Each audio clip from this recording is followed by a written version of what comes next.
Polygon released a major clickbait article the other day that I honestly didn't really report on, because to me this is just another like game journal running their mouth about nonsense. But I suppose to normies this was seen as like a pretty brazen attempt at trying to downplay the success of Nintendo Switch 2 and Fortune's Weave. These guys tried to make a clickbait article complaining about the fact that Switch 1 players would not be able to play Fire Emblem Fortune's Weave. Like, that's it. That's their entire article. They tried titling it like millions of people won't be able to play Fire Emblem Fortune's Weave. And it's like, it's just one of the most insane hot take like opinions imaginable, because like, yeah, obviously new video game console, it's gonna have exclusive games. This isn't like something that's like completely unheard of, okay? It's a pretty standard industry-wide thing, but like Polygon, out of their desperation to find something to complain about when it comes to Nintendo Switch 2, decided to hyperfixate on this like retarded idea. Like the idea that this is something that could run on a Switch 1, or that could like, you know, be on Switch 1, or that like Nintendo is just slamming the door shut on Switch 1 owners, even though that like they've gotten plenty of major releases this year, games like Tamagotchi, games like Rhythm Heaven.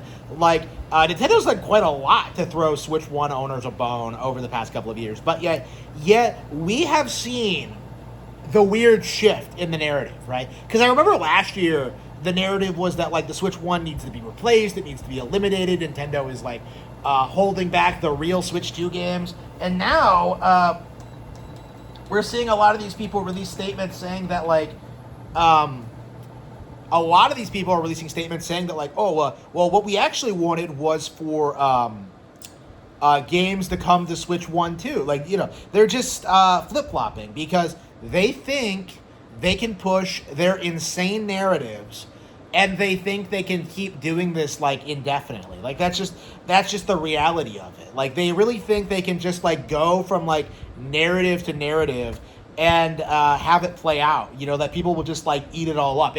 And we're getting to the point where people are getting sick of this kind of thing. You know, people have been clowning on Nintendine for months.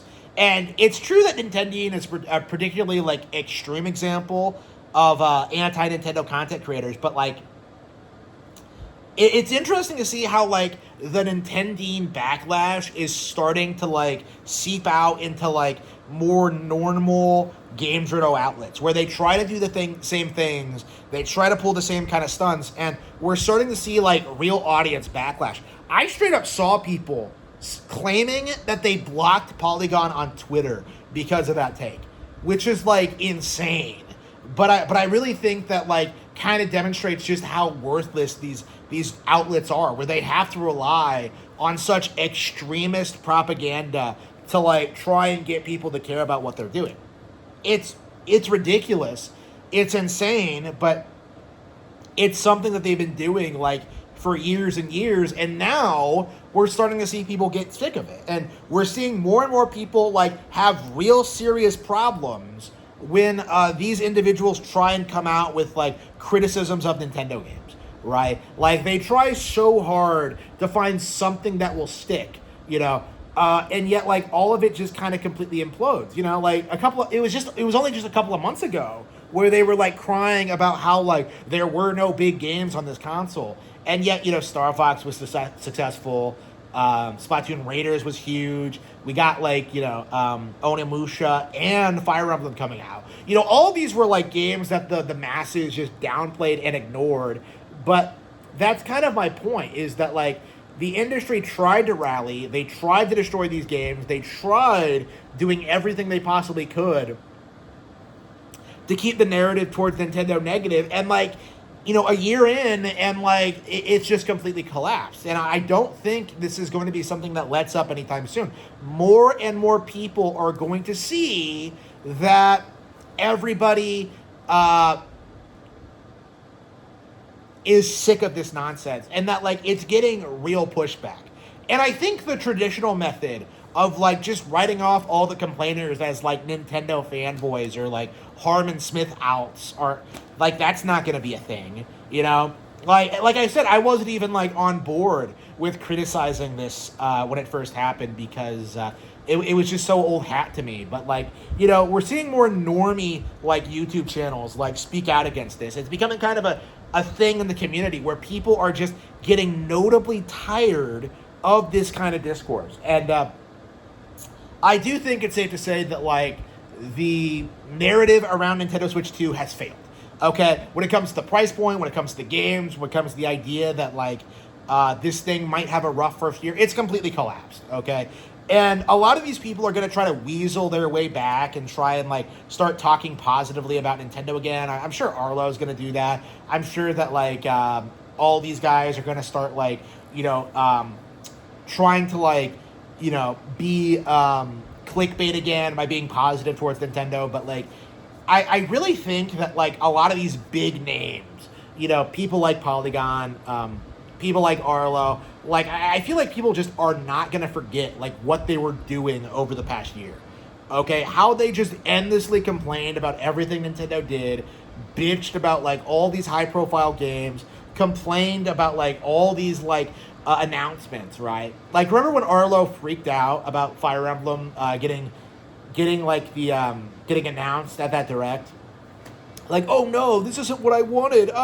Like, you know, we used to see a lot of that, and like we're nearing the point where this kind of narrative is getting severe pushback, and I don't think it's going to survive another console generation. Like at this point, I think Grand Theft Auto 6 is probably going to be the last time we see like a major anti-Nintendo third-party game ever, before like day and date Nintendo versions become like industry standard and like Nintendo gets everything day and date alongside Nintendo, PlayStation and Xbox. Like it's just they just can't keep doing this anymore, and that's become very, very apparent over the last several years. But like it's becoming more and more mainstream. Like more and more people are just getting tired of this nonsense.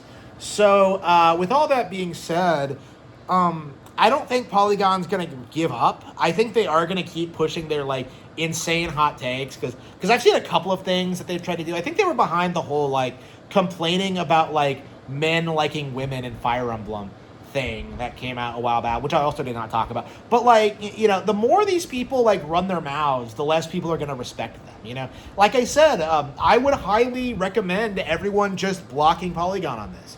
Like, their website sucks, their writers suck, their articles suck. There's no reason to follow this this website at all. So definitely block their website now.